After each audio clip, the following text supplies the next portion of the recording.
샤bat 샬롬. 이스라엘 아카데미 이준혁 전도사입니다. 오늘 나눌 토라 포션 말씀은 바예제입니다. 바예제는 그가 나아갔다라고 번역할 수 있습니다. 오늘 본문의 이야기는 야곱이 부엘샤바에서 하란으로 가는 길에 한 곳에 누워 사다리 꿈을 꾸는 것으로 시작됩니다. 하나님께서는 그 꿈 가운데 조상들에게 준 언약을 갱신하고 축복을 내려주셨습니다. 그리고 야곱은 그곳을 베델, 하나님의 집이라고 선포합니다. 그리고 그곳에서 11조의 서원을 드리죠. 그 뒤 그는 하란에 도착해 자신의 어머니 리브가의 오빠인 라반의 집에 가서 그를 위해 14년간 섬기고 6년 동안 또 가축대를 돌보았습니다. 그곳에서 그는 라헬과 레아를 아내로 맡게 됩니다. 그리고 그 수종들인 빌하와 실바를 통해 11명의 아들을 낳게 됩니다. 야곱은 많은 풍요를 얻게 됐습니다. 그러나 라반은 야곱을 시기하여 태도가 변하고 그에게 인색해지자 하나님께서 야곱을 다시 가나안 땅으로 돌아가게 하셨습니다. 그가 라반 몰래 가족들과 재산을 들고 도망 나오자 그것을 알게 된 라반이 그를 뒤쫓았습니다. 하지만 하나님께서 라반을 막아서시고 야곱과 언약을 맺고 그를 좋게 보내주게 됩니다.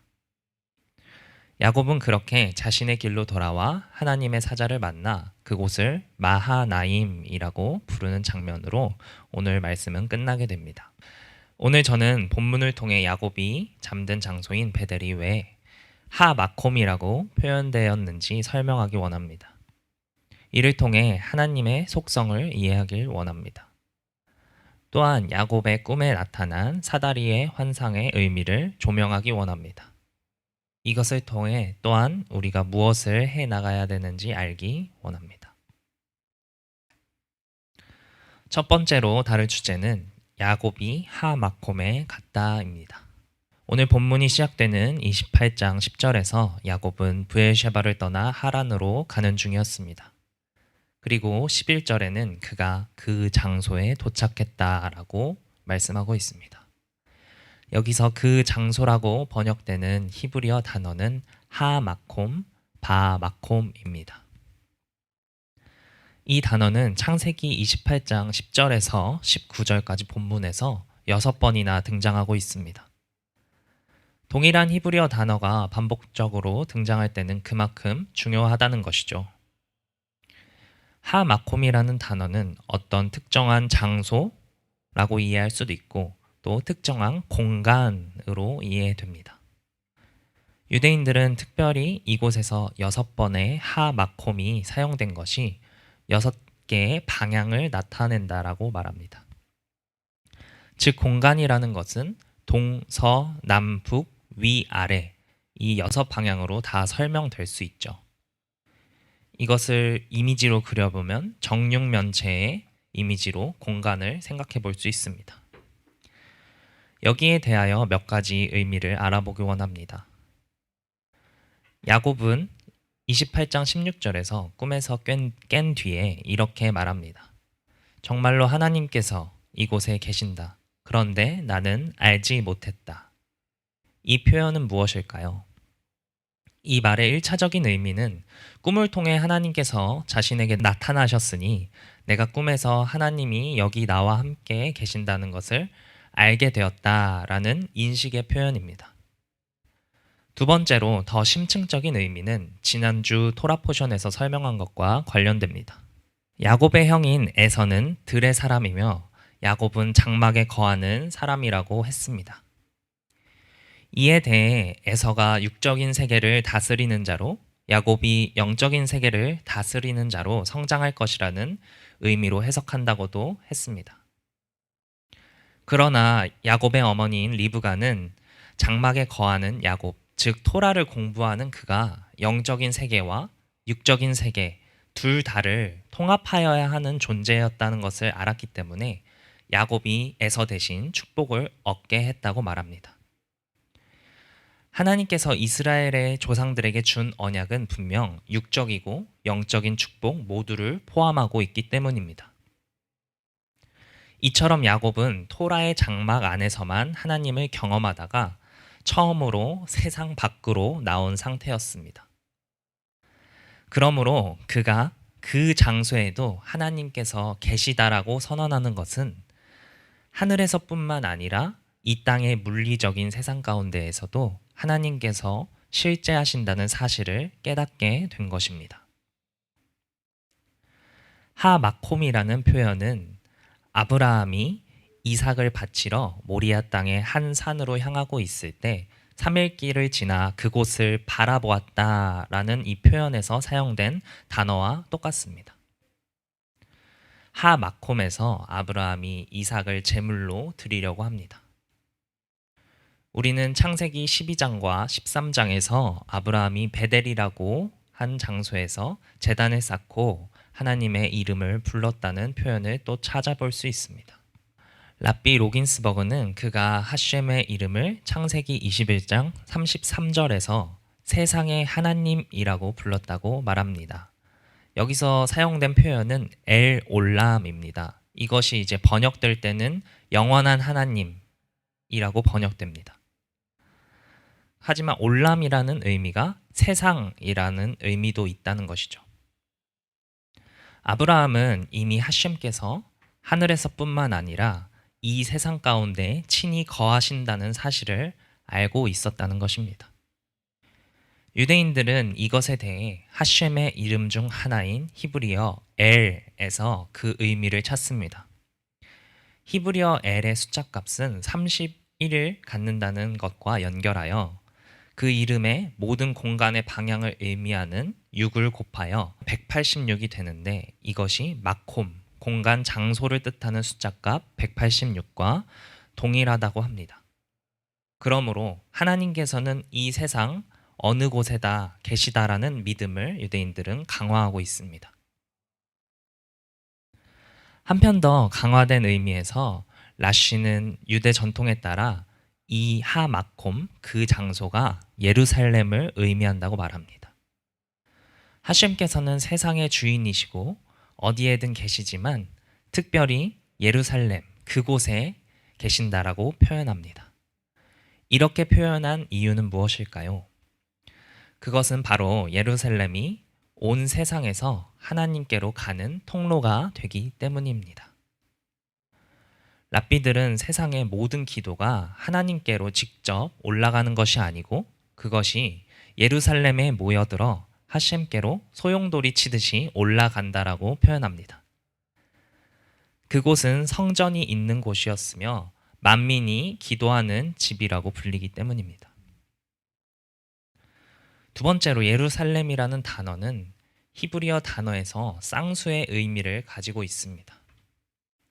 즉 예루살렘은 한 쌍으로 존재한다는 것입니다.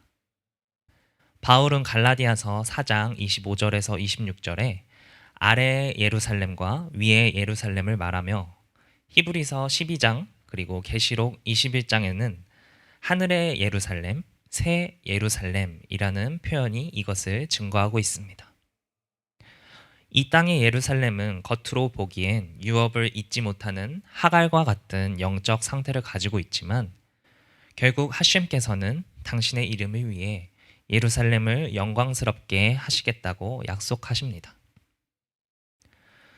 탈무드에서는 이사야서 43장 7절에 기록된 내 이름으로 불려지는 모든 자, 곧 내가 내 영광을 위하여 창조한 자라고 표현된 것이 세 가지라고 표현합니다. 바로 의로운 자, 메시아, 예루살렘입니다. 즉 예루살렘은 하셴의 이름 중에 하나로 불릴 것이며 그 이름의 영광을 위해 예루살렘이 반드시 영광스럽게 될 것이라는 것입니다. 우리는 하셴의 이름이 마콤, 장소에 대한 것과 연결되면서 모든 곳에 계신 하나님의 이미지와 동시에 특정한 한 장소, 예루살렘이 그분의 이름으로 불릴 것에 대한 개념을 이어서 생각해 볼 수 있습니다. 하나님의 창조를 어떤 빅뱅으로 설명하는 현대 과학에서 온 우주가 계속 팽창하고 있다라고 하는 것이 현대 물리학의 개념이라고 합니다. 계속 온 우주는 팽창하고 있습니다. 그렇지만 랍비들이 이것을 거꾸로 생각해 보면 온 우주가 팽창하는 그 빅뱅의 시점에는 온 우주가 한 곳에 이렇게 모여 있었다라는 것이죠. 그래서 그 빅뱅이 시작되는 한 공간이 있을 것이라고 말합니다. 랍비 람밤은 태초에 하나님께서 무엇을 창조하셨냐 하셨을 때 시간과 공간을 제일 먼저 창조하셨다라고 말합니다. 그런 의미에서 창조된 시간과 공간을 초월하는 빛의 속성을 가지신 하나님께서 그 성전 안에 계신다는 것은 기적입니다. 즉 성전에 있는 그 공간은 우주의 출발점이 있던 곳으로 시간과 공간을 초월하는 하나님의 속성과 맞닿아 있습니다. 그렇기에 온 세상에 계시며 무한하신 하나님께서 예루살렘 성전에 계신다는 것입니다. 그래서 마콤, 예루살라임은 모두 하나님의 이름입니다. 랍비들은 이 예시로 성전에서 일어난 10가지 기적 중에 욤키푸르의 절기, 그러니까 대속죄일 절기에 유대인들이 성전 뜰에 모였을 때 그 공간은 서 있기에도 빽빽한 공간이었다라고 합니다. 하지만 대제사장이 하나님의 이름, 하셴의 그 유두의 바브의 이름을 진짜로 말했을 때 유대인들은 경외의 표시로 그 자리에 엎드리게 되는데 그 공간이 충분치 못함에도 모두 다 엎드릴 수 있었다라고 말합니다.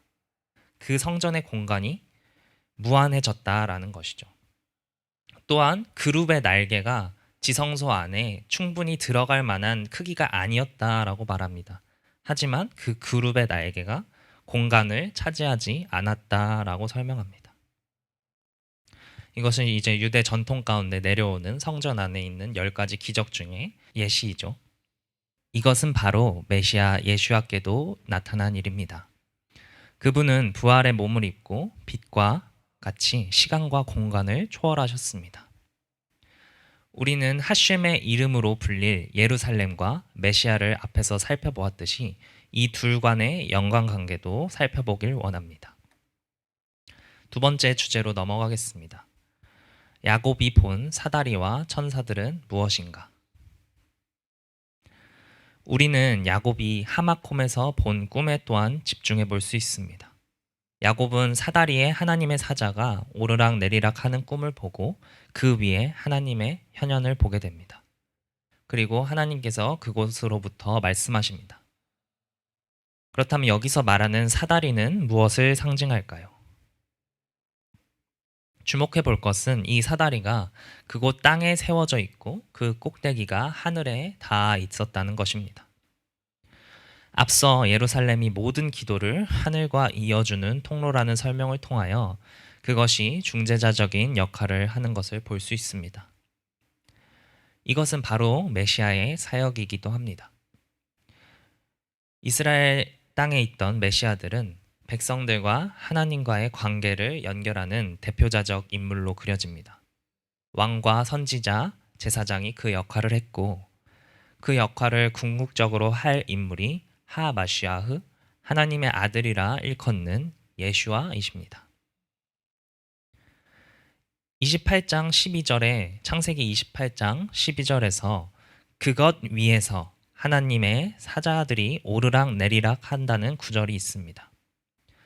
여기서 이 사다리를 마지막 히브리어를 보면 대명사로 표기하는데 히브리어 보, 그 안에, 그를 통해 라는 의미로 해석할 수 있는 단어로 쓰여 있습니다. 이것이 남성 3인칭 대명사인데 사다리를 그것으로 표현한 것일 수 있지만 이중적으로 그 사람으로도 해석될 수 있다는 것이죠.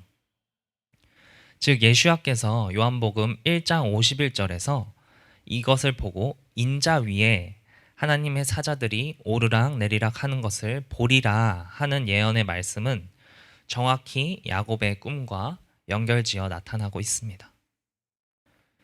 예수야께서는 자신을 길이요 진리요 생명이며 나를 말미암지 않고는 아버지께로 갈 자가 없다고 하셨습니다. 우리는 이 개념을 통해 야곱과 온 세상이 하마콤에서 메시아 안으로 연합되는 그림을 보게 됩니다. 랍비 이츠학 샤피라는 본인의 저서 토라의 관점으로 보는 코비드19에서 하나님의 왕국을 짓는 일들이 시작되어 갈 때 그것은 하나님의 사자들을 통해 이루어질 것이라고 말합니다. 그는 이 창세기 본문에서 사용된 천사라고 흔히 번역되는 말아크라는 단어가 하나님의 메신저로서 역할을 하는 존재라고 말합니다. 그런데 먼저 사다리를 오르고 내린다라는 표현을 통해서 먼저 올라가기 때문에 그가 하늘에서 내려온 어떤 천상의 존재는 아니라고 설명합니다. 그런 그들이 땅으로부터 올라가 무엇을 하나님께 전하고 있으며 또한 그들이 무엇을 가지고 이 땅으로 내려오는 그림을 보여주고 있는 것일까요? 또한 그들은 누구일까요? 샤피라는 그것이 바로 우리라고 말합니다.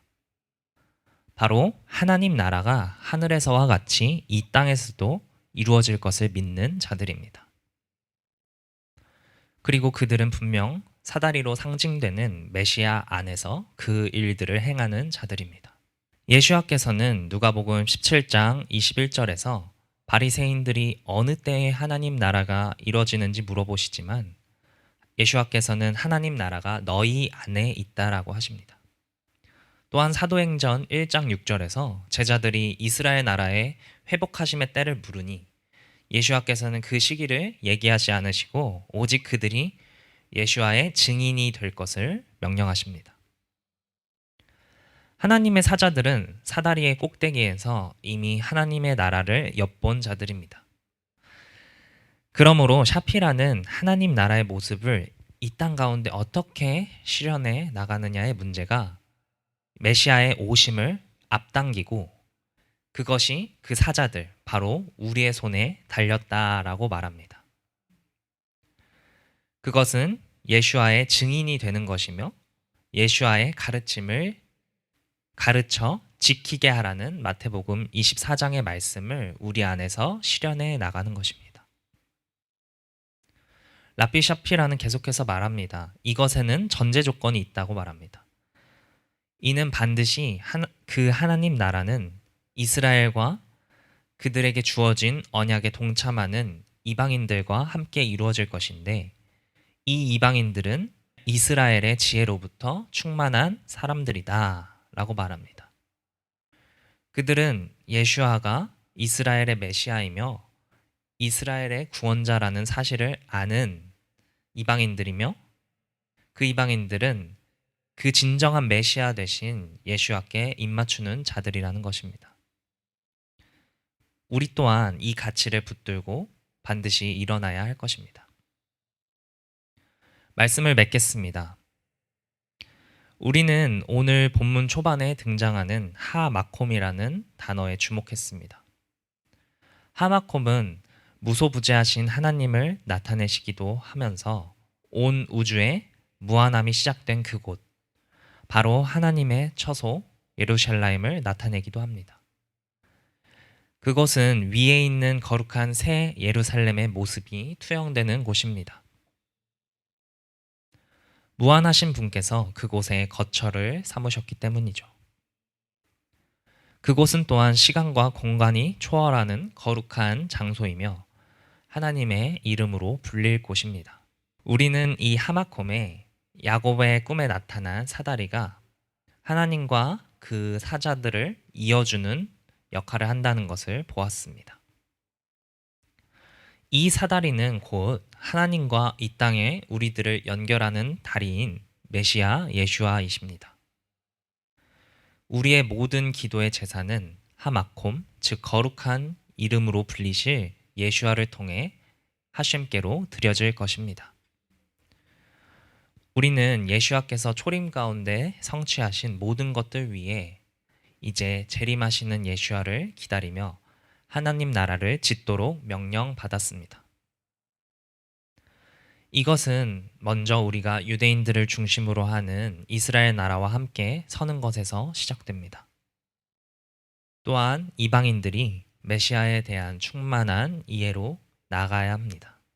이것이 먼저 이루어졌을 때 메시아를 유대인들에게 또한 돌려줄 준비가 될 것입니다. 이 과정을 통해서 이방인과 유대인의 관계의 회복이 시작될 것이고 이것이 바로 온 이스라엘을 이룰 것입니다. 샤피라는 이를 통해 곧 이 땅 가운데 메시아의 재림을 위한 준비들이 진행될 것이라고 말하며 이것을 앞당기는 사역들을 이 과정을 통하여서 할 것이라고 말합니다.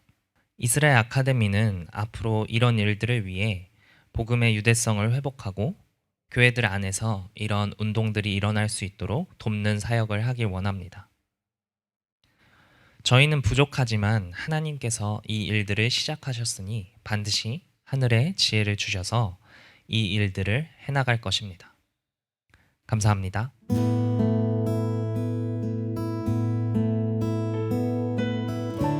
바룩 אתה אדוני אלוהינו מלך העולם אשר קידשנו במצוותיו וציוונו להדליק נר שבת. אבינו שבשמיים יתחדש שמך תבוא מלכותך יעשה רצונך כבשמיים כן בארץ.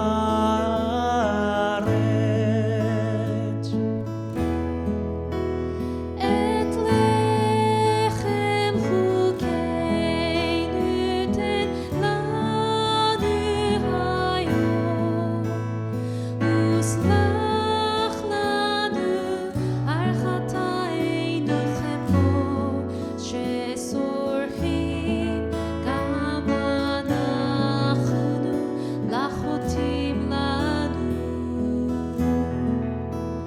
ואל תביאנו לידי ניסיון כי חלצנו מן הרע כי לך הממלכה והגבורה והתפארת לעולמי עולמים אמן.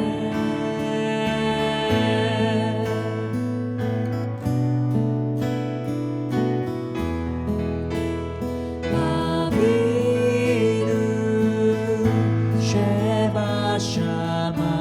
שבשמיים יתחדש שמך תבוא מלכותך יעשה רצונך כבשמיים כן בארץ.